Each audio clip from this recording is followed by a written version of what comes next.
Hello guys, and welcome to my Bombplar Templar build. That's right, ladies and gentlemen, you heard me. I said Bombplar. Look at that. Oh, baby. Oh, yes. Anyway, so this is a Magicka Templar build that is built for bombing zergs, and that's pretty much it. As you can see here, very nice bomb. This build is not only just a bomb build, but it actually is fairly versatile. You can bomb in combat with it. You don't have to jump from stealth. So this is a fairly niche Templar build. So I hope you guys enjoy the video. Let's jump right into it. So, taking a look at our stat page here, we see we have 35k Magicka, 25k health, just about 11k stamina. So these aren't so bad, but not super crazy max stat there. Our Magicka recovery is coming in at just under 1600, which is pretty good. On the resto, oh, it's the same on both bars. We've got 500 health recovery, not super important. And then finally 928 stamina recovery. So this is important that we have almost 1k stamina recovery. It helps out a lot. Our spell damage is 2,779 unbuffed. If we buff up with our potion, we go up to 3,334 spell damage. Let's just quickly cast a Dawn's Wrath ability, 3,473. And then finally, if we get the infused enchant on our weapon, it'll put us at just around 4.1k spell damage on this build. So it's not bad at all. 56% spell crit fully buffed. Also not so bad. We've got 1,400 spell resist, 9,477 physical resist. We are in light armor on this build, guys, so we're actually not super tanky, but that's all right, because this is a bomb build. It's not supposed to be really tanky. We've got just over 2k crit resist. Now, crit resist helps out a lot in PvP, so we've invested heavily into that. And our spell penetration is coming in at just around 8,000 as well. So let's look at the boons that we have. We are using the Apprentice Mundus to increase our spell damage here. Now you can go with the Apprentice or the Shadow. It's kind of up to you. I think the Apprentice is the best all around because it'll increase all your damage instead of just your crits. And we are running Vicious Death on this build, so Vicious Death is actually not affected by the Apprentice or the Shadow because it cannot crit and it does not scale off your max stat. It only is really affected by your champion alignment. So the Apprentice I thought was the best bet here for healing and outgoing damage. For the food that we're using, I have Clockwork Citrus Fillet. Now, you guys, this is the new food that was introduced to the Clockwork City. It's pretty much just a juiced up Witch Mother's Brew that gives you health recovery as well. You get mildly better max Magicka and max health on the Clockwork Fillet than you do on the Witch Mother, and you also get the health recovery. So it is more expensive. You do have to use Perfect Row for it, so Witch Mother's Brew works totally fine if you don't want to invest money into the Clockwork Citrus Fillet, but that's what I'm using because I have the money to do it. For the potions on this build, I would recommend Alliance Spell Droughts. And this is just because they're really easy to come by and really cheap, and they're going to be easy access to a Magicka replenishment, as well as easy access to Major Sorcery on this build, which we do not have outside of our potion buff. If you want to make your own potions for this build, I would recommend going for the Max Magicka, the Spell Damage, and the Detection Pots. The Detection Pot's nice because it'll give you a little bit of stealth detection, which can come in handy when you're fighting some Nightblades, but for the most part, you just need that Major Sorcery. So the Spell Droughts do just fine. And finally, guys, we've got Minor Berserk from our 2-piece Slime Craw on, which is great, and we're also a Stage 4 Vampire. Vampirism is also very important for this build. It's going to be a big part of how you deliver and get out of bombing on the Templar, because as you can imagine, Templar's not super fast, so you have to have something to get in and out of there effectively with, and we're using Mist Form for that. So Vampirism is a big part of this build. Okay, so let's take a look at the gear, guys.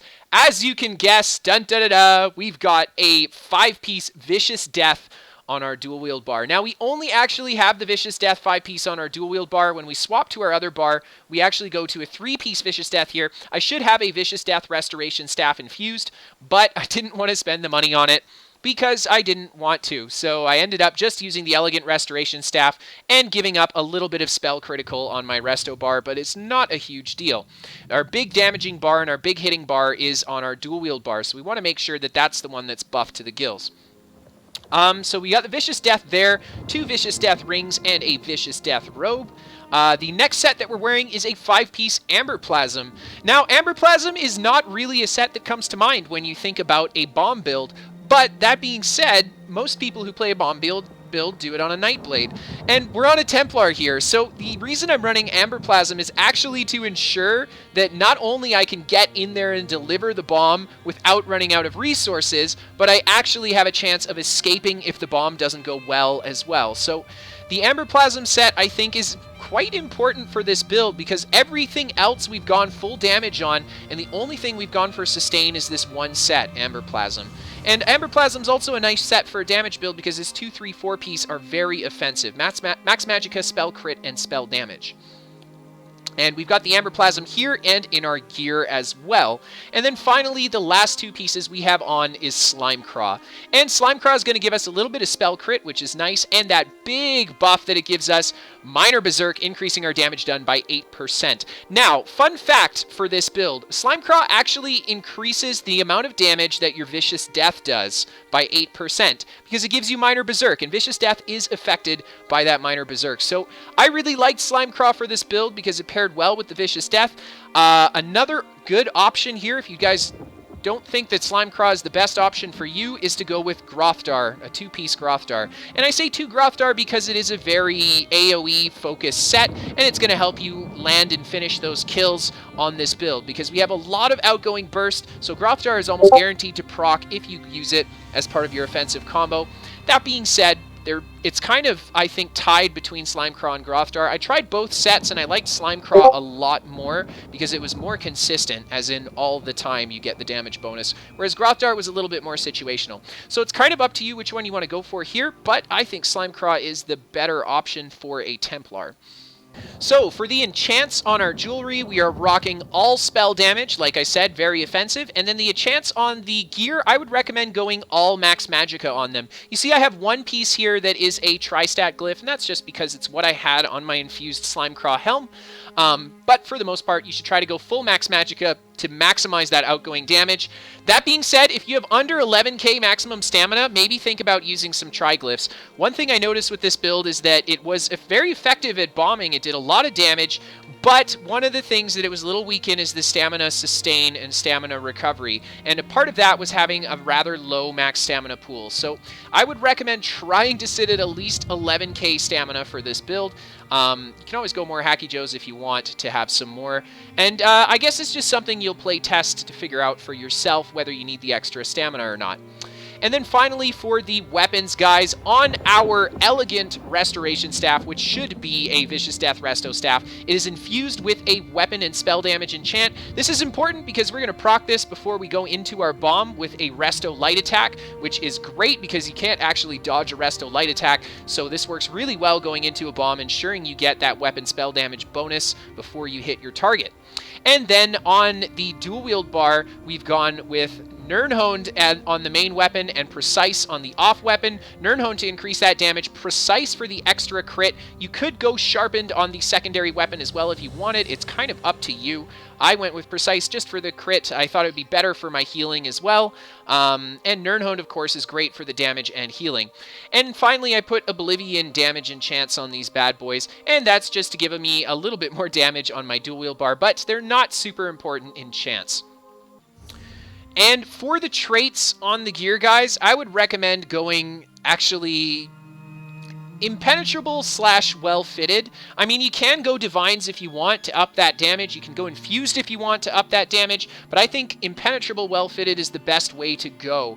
And I say that because Impen is going to be very valuable for when you take that incoming damage. Well-fitted is also going to be very valuable because we have a pretty decent stam sustain on this build. So it'll allow us to roll dodge more and more than we would before. So that's what I would recommend. 4 Impen, 3 well-fitted for this build. Unless you want to go full bombing glass cannon, then just rock full Divines or something and say, fuck it, give it a go.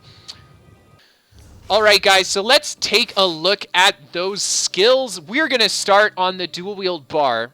So yeah, let's jump into it. Let's start with the first ability we have here, Puncturing Sweep. This is your bread and butter AoE for this build. So once all of your combo is down, Puncturing Sweeps is what you're going to use while your combo explodes on the targets. And this is also nice because if your combo doesn't get the kills that you need, you can always Puncturing Sweep to put that bit of AoE damage in, and maybe it'll capitalize and get you those kills that you need. So Puncturing Sweep's going to be great for that AoE pressure that it provides after we've set our whole combo. On top of it, it's also going to heal me for 42% of the damage done, so it can come in really handy when bombing a group, because your sweeps will actually do a lot of AoE damage, healing you for quite a bit. The next ability we have is Toppling Charge. Now, I know we're playing an AoE-based bomb build, but I actually went with Toppling Charge over Explosive Charge on this, and I actually tried both of them out. Explosive Charge deals a little bit more damage, which is nice. On top of it, Explosive Charge is an AoE, and it is undodgeable because it's an AoE. So Explosive Charge is a little bit better for the damage portion of it, and I actually wanted to use it in delivering of my bomb, have that Explosive Charge AoE damage be part of that bomb. However, I found it was just tricky to time for the bomb, and in the end, it was ultimately not worth it to run Explosive Charge on this build, and that's why I went with Toppling Charge to actually give this build a single target stun. So yes, we have a stun on this build. It is a gap closer stun, so it's not necessarily the best kind of stun, but at least we have access to a stun if we need to stun something. The next ability that we have is Inner Light. Now, this is on the bar for the 5% increased max Magicka, also to give us Major Prophecy for our spell crit, which is really nice. And finally, it gives us a little bit of stealth detection if we need it.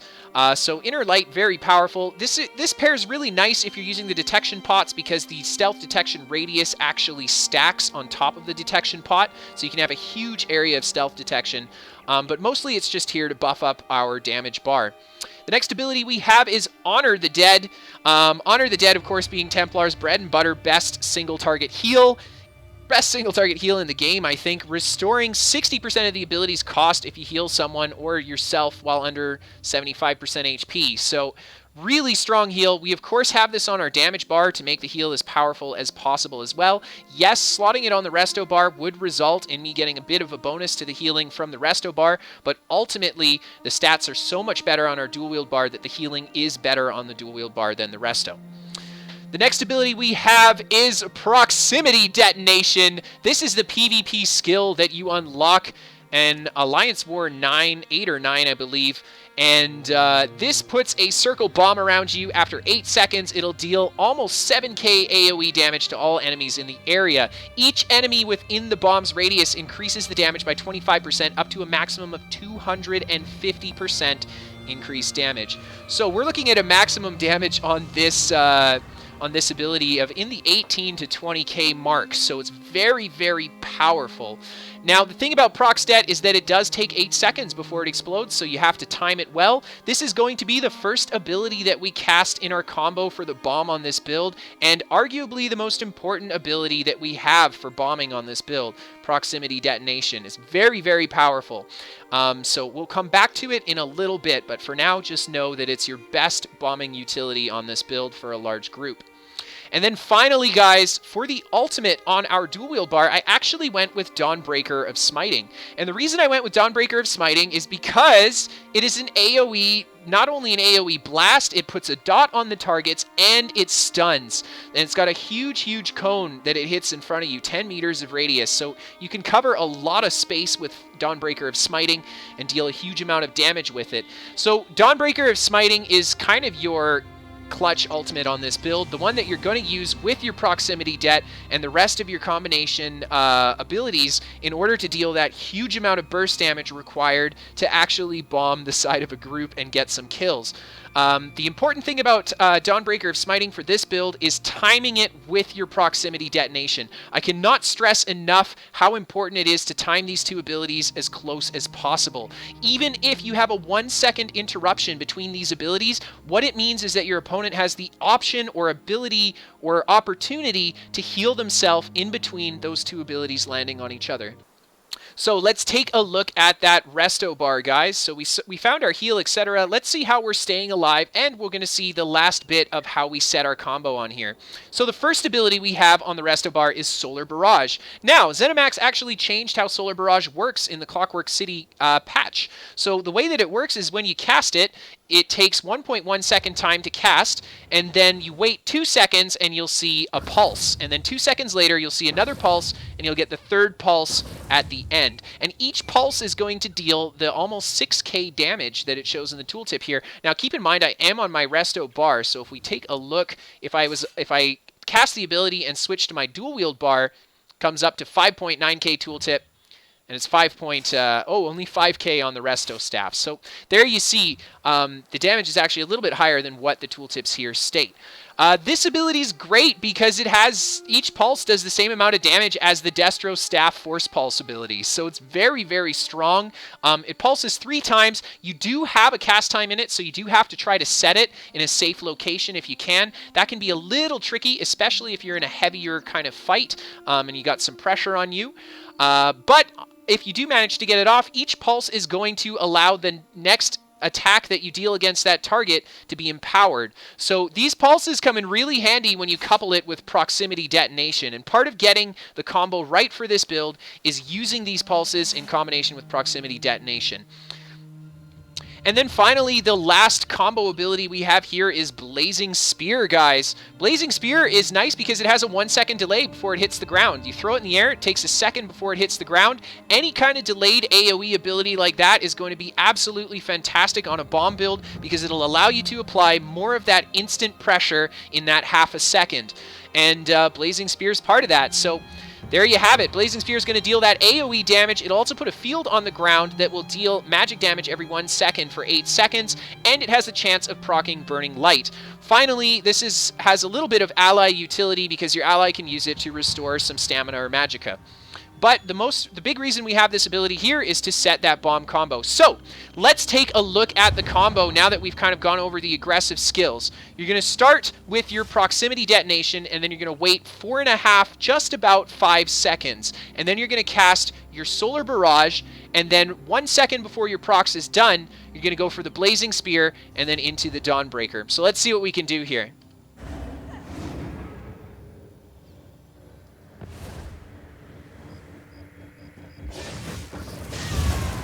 And there you guys see, not super well timed, but you see that bomb combo potential. We had all of those abilities come down within around a second of each other. And like I said, you want to practice timing this combo because the better you can get this combo, the more success you will have when bombing. And this doesn't go for just this build, guys. This goes for all bomb builds. It's about applying that very fast bursty pressure, especially if you're trying to bomb better players. You want to kill them instantly. You don't want to have a second in between because they might have that opportunity to heal.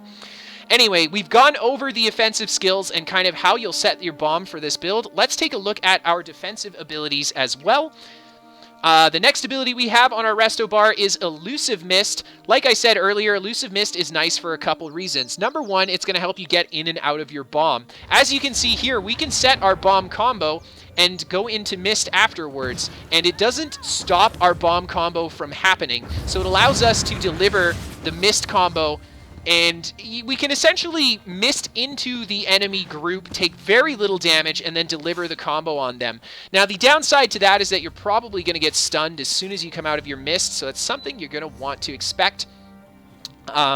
Anyhow, and the second reason that we have it is defensive. I mean, not only can we use it to get the bomb in, but we can use it to get back out again. A big thing about Mist Form is that it's going to allow our stamina to recover while we're in the Mist Form as well. So we have a pretty decent amount of stamina recovery, so we can do a roll dodge coming out of Mist, go back into Mist, kite behind a rock, go for a heal, put our stuff down, reset the bomb. And that's what it's all about, using that Mist Form as kind of a pseudo-stealth on this build to get in and out of the fights. So let's take a little bit more of a look at that tooltip for Mist Form. So you reduce your incoming damage by 75%, you gain Major Expedition, giving you a 30% movement increase, and you cannot be snared or immobilized while in Mist. So it's very, very good defensive and offensive skill for this build, getting the bombs in and out. The next ability that we have is Extended Ritual, bread and butter Templar ability here, guys. Extended Ritual is so powerful. Remove 5 harmful effects from yourself, puts down a field that heals you every 2 seconds. On top of it, your allies can activate a synergy, removing all harmful effects from themselves. Now, harmful effects include things like snares, immobilizes, damage over time, curses, all that stuff, guys. So Purge is very, very useful, not only to keep yourself mobile and on your feet, but also to keep the dots, etc., and other negative damaging effects off of you. You can take less damage if you use Purge properly in a fight. So it's a very, very good ability, and that's why we've got it here, because once you go into your Mist, you're probably going to have to Purge coming out of it. Purge dodge roll, very common to come out of Mist on a Templar. And then the last ability we have is Restoring Focus, and this is just a defensive ability. I would recommend that during that 4-second lull in between when you use your proc stat and you have to go for the Solar Barrage, you throw your Restoring Focus down so you have your armor buff going up into the bomb as well. So Restoring Focus is nice. It's going to give you the major and minor, or sorry, going to give you major resolve, major ward for that physical and spell resistance by 5.2k. It's also going to increase your healing received and reduce your damage taken by 8%. So very, very strong defensive ability. Very cheap to cast. Works really well for Templar. And then finally, guys, the last ability is kind of an ultimate of your choice. You can go for the Restoration Staff ultimate if you want, and that's a good option, I think. If you want to just be a little bit tankier, you can go for Panacea or Morph of it, whichever one you feel like is the better option for you. You can also go for Clouding Swarm or Devouring Swarm. Either or is kind of an option. Now, the thing about this build is that you really want to save most of your alt dumping for your Dawnbreaker, because you are trying to bomb, and Dawnbreaker is going to be your best bomb ability on the build. So, you know, a defensive alt, I think, is the choice here, in case you need to use a defensive alt. That being said, you could be tempted to maybe swap out the Resto Staff on this build for a Destruction Staff, as we're not using any Resto abilities here. Like, I like the Resto Staff because of the sustain it gives you, and I just like how the Resto Staff handles, especially on a Templar. You get a huge amount of Magicka back, one Resto heavy attack into Breath of Light, or into Honor the Dead, and you just got like 5k Magicka back from the heavy, Honor the Dead, and it's only going to cost you 1k Magicka in the long run. So it's very, very good on a Templar. I love having a Resto Staff, and you get the major mending off the heavy attack. But if you really wanted to play even a more offensive version of this, you could just swap out the Resto for a Destruction Staff, and then go for Eye of the Storm or Elemental Rage on your Destro Staff, just to have that bit more of a nuke going into a bomb. And if you didn't want to use Dawnbreaker of Smiting, it also opens up the option of going for Eye of the Storm if you want to as well. Okay, guys, so let's take a look at those champion points. We're going to start in the green tree. Looking at the Lover, we've got 23 Warlord and 2 in Sprinter. You're going to have to break free, and you're going to have to sprint sometimes, so we got some points in there. In the Lover tree, we have got Wind Running, good passive here. Increase your movement speed by 2%. Gives you health and Magicka recovery while you're sprinting as well. 57 Arcanist, because we are Magicka heavy. 37 Mooncalf, because we do actually have quite a bit of Stam Sustain as well. And 7 in Healthy. And this is just for a few points left over, kind of playing with the min-max of the points here. 19 in Tenacity for those heavy attacks. Not a lot of heavy attack play on this build. The Resto Staff is going to return so many resources off that heavy, you won't be using it super often.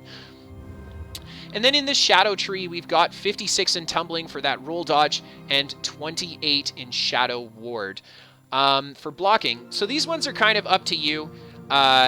Whatever you feel like you do more on the build. I think for this build, roll dodging is going to be a little bit more common than blocking, so you want to invest more into Tumbling.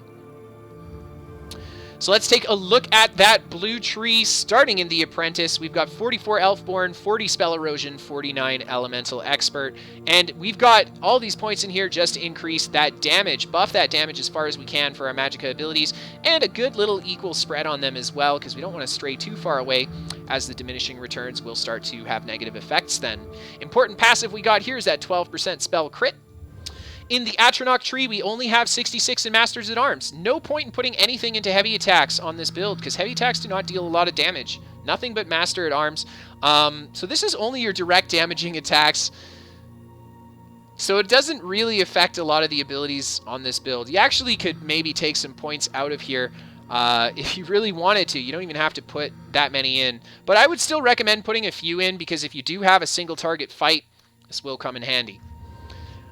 In the Ritual, we've got 31 in Thaumaturge, and this is going to buff the damage of our damage over time abilities. So things like our Solar Barrage, the dot off our Dawnbreaker, and stuff like that. If you wanted to use Eye of the Storm, I would recommend putting more points in Thaum as well, because that will buff up your Eye of the Storm too. In the Steed tree, we've got 51 Ironclad, 6 Spell Shields, 61 Resistant, and 11 Medium Armor.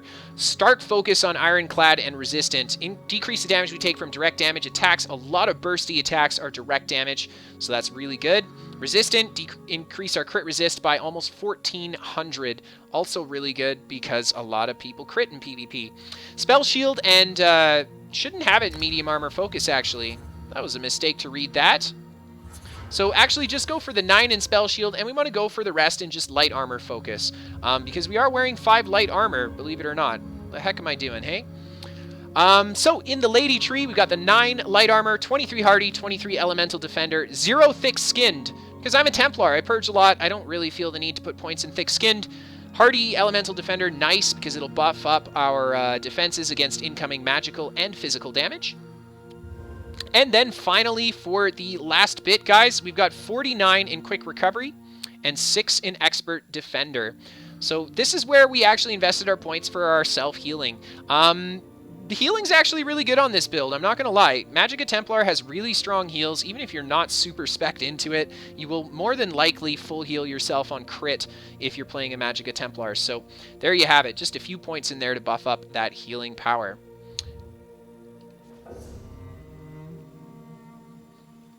Alright guys, so let's do some of the PvP commentary. Something a little different about this commentary is that it's bomb footage, so it's not going to be very long, but quite a few different clips here. As you can see, we get a great set on those guys. Absolutely nuke the front end of that group, so let's look at it. We have the proc stat coming up. Here is the Dawnbreaker of Smiting. There go the jabs, and here goes the proc stat and our Solar Barrage, so both of them go off at the same time, and that's what actually ends up bringing those guys in the front down. And here you can see we quickly go into that mist. We're just going to reset. We're going to reset our entire combo. There's the proc stat. We're going to wait the 4 seconds.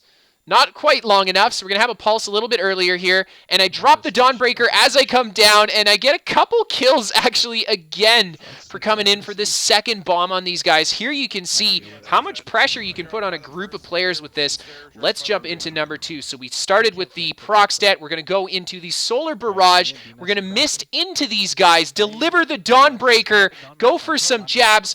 Here you see such a clean combo here. As soon as the Dawnbreaker comes down, so does our proc stat go off, and it's a Solar Barrage tick into jabs tick that actually finishes off those players and gets me, I think it's 3 or 4 kills there. And I actually got enough kills that my Dawnbreaker's back up. I'm going to reset my combo, drop the next Dawnbreaker on these guys, and you see, look at that bomb and reset potential on this build. We hit them, they didn't expect it. We go and we got enough ultimate from the original kills to reset and bomb again, and look at that. Look at after the second bomb, here comes the rest of the EP players to clean them up, but we actually had our Dawnbreaker up again. So here you can see it. So here we've got the proc stat on, just kind of being patient with the yellow here. So we go into the proximity det.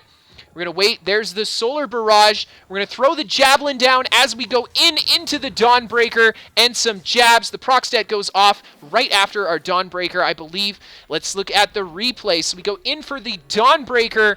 There's the proc stat right after the Dawnbreaker. We go into the jabs. Solar Barrage, Pulse, and jabs gets the kill on one player, causing the chain reaction off Vicious Death, dropping a few other players as well. So here you can see we quickly just peel right back out of that. Roll dodge, and we're just going to reset. Very low on resources here, but hey, you don't live the bomb life just once, right? We go for a quick resto heavy attack, and we're actually going to go back in on these guys. I do a quick heal on pop on the roll. There is the proximity detonation, and we're going to go into the Solar Barrage right there.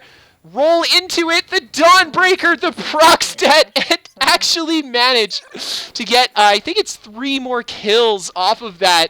Just YOLO in on 0 resources, get what we can. Actually, there's 4 kills. We get 4 kills with that last little spike there. Very, very nice. Very, very nice. So there you guys see the kind of set and reset that you're able to do on this build. It's really, really good and keeps. So this next piece of footage here is actually a little bit of a different clip. We did a few bomb clips to start, and now what we're going to do is just a regular kind of smaller scale fight. And the reason I wanted to do one of these is because this build is not good in small scale fighting, but I wanted to show you guys that just because it's not the best at small scale fighting, you still can do it. In this video here, I'm actually running Explosive Charge. There you see just a huge combo. The proc's dead, of course, dealing more damage because it hits the NPCs, and I get a massive combo off with the Dawnbreaker on that Sork to take him down on the flag and kill a bunch of NPCs. So great, great combo there. But then I'm going to peel back into this tower and retreat, wait for them. So something to think about in this fight, guys, is that I don't actually have a toppling charge on. I have explosive charge. So for this fight, my only stun is my Dawnbreaker. There you see I had the proc stat and I had the solar barrage up. That guy comes around the corner and he just in time, I managed to gap close into him to get him to eat that combo. So that's pretty much what I'm doing here. I'm doing the same bomb that you would see me use against a group of players, but I'm just hitting the solo player with it here. So it's kind of a slower combo. It still does a lot of damage, but it is much slower than what you'd normally see from a single target burst combo. And that's where, you know, that's where the build comes into play. Is we are playing a bomb build. It is designed for bombing. But I did want to give you guys a little bit of hope that it's not totally useless if you find yourself caught in a 1-on-2 or something like that. You can still do a bit of work with it. Of course, the kite game on this build is quite strong as well, as you can see here, just using the tower to keep these guys very spread out. Here we go for the proc stat, Javelin down, there's the Dawnbreaker, and we would have finished him with the jabs there. Unfortunately, the NPC throws a frag at us. NPC frag still stunned, very OP. So we don't actually manage to finish him off there. We go for the proc stat. Notice how I'm always keeping that proc stat down. And he doesn't really expect the continuous damage there. He doesn't have his shields up, so I just start jabbing him. And he doesn't expect to get hit so hard and ends up just going down from the jabs. So now what we're going to do is play around just a little bit more. Try to pull these guys back out. And lo and behold, we managed to get a couple players up here. There you see the same deal. We go for that big AoE burst combo, and only one player walks into it. And that's the kind of, you know, cool thing about if you are fighting smaller scales, that if two players walk into your combo, another huge Dawnbreaker proxy solar barrage, I mean, it's so much damage. Even if they're a single player, it's so much damage. But there you see, the amount of pressure we can actually put on this build is pretty sweet. And we do have the tower to work with here too. The tower is going to be great because it just gives us the ability to kite these guys out. And big Resto Staff heavy attack, just go the other way. Set my combo. We're going to throw the Javelin down, go into the Solar Barrage, and we've got it ready. We're going to follow that right up with the Dawnbreaker. Very strong kill on that Sork there. He did have his shields up, I believe, so huge amounts of burst. And yeah, so giving you guys a little bit of hope if you wanted to play this, or if you find yourself outside of bombs, you can still make this build work. So let's go on to the next clip here. We've got our proc stat, Solar Barrage 4.5 seconds later. We're going to go in for the Dawnbreaker on the flag, into the jabs. We drop, I think it's 5 guys in the middle there. Let's look at that replay. Big Dawnbreaker here. We catch a lot of players in it, so it's really good. And yes, it is 5 players that we take down on the flag here with that first little burst. And then, of course, we can go right back into our mist and reset. But I think I end up getting zerged down by, or not zerged down, but killed by a couple Nightblades. So this is the last clip that we have for you guys today. And this is one of the best bombs that I had, not because there were so many players, just because it was so well done. You see my fellow player there, he actually went in front through them on purpose to bait them away from me. And you see how all the players are paying attention to him. This opens up a big window of opportunity for me to hit from behind just like this and drop a nice big spike on these guys. So the first spike only capitalizes on 3 kills. I think there's 8 players in total here. But as you can see, very easy for me to reset the combo, and then I just come right back at it. We're going to gap close into the back end here. The proc stat goes off. We do a decent amount of damage with the jabs as well, and Vicious Death ends up being saving grace here. And don't forget to like and subscribe, guys. Have a good night.